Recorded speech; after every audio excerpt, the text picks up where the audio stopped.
I'm working my ass off here. We got the gowns, we got the masks, we made the ventilators. You wouldn't Anyone have who's made- responsible for that many deaths should not remain as President of the United States of America. This is perhaps America's most unusual election. The U.S. has been hit hard by COVID-19.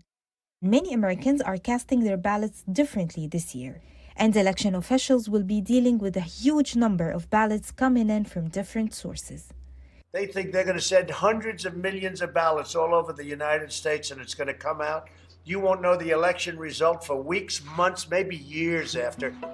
It might not take years, but there is a good chance that we will not know the final outcome of the elections on election night.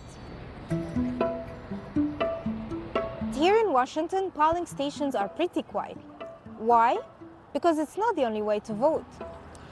Voting by mail will be one of the most common ways to vote this year. Using these special boxes or simply through the post, voters can cast their ballots. And some estimate that nearly half of the votes will be cast this way this election. But there has been controversy here. Republicans recently refused to provide extra funds for the Postal Service, and Democrats claimed that this was an effort to stop people from voting. And the controversy doesn't end once votes have been cast. Counting happens differently everywhere in America because local authorities make their own rules. In some states, postal ballot counting begins before Election Day. These states may be among the first to announce a final result. However, in a number of other states, postal votes are not counted until the polls close. This could delay the announcement of results.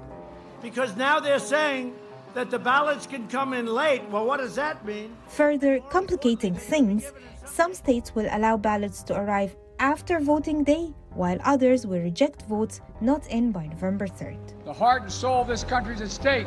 You're so lucky I'm your president. Americans are used to getting results announced only a few hours after polls close on voting day. Some observers say that it could take days or even weeks to receive and count the ballots. I could be leading and then they'll just keep getting ballots and ballots and ballots and ballots. If this happens, what will the president do? What will his supporters do? This is the big question. Hanan Malik there.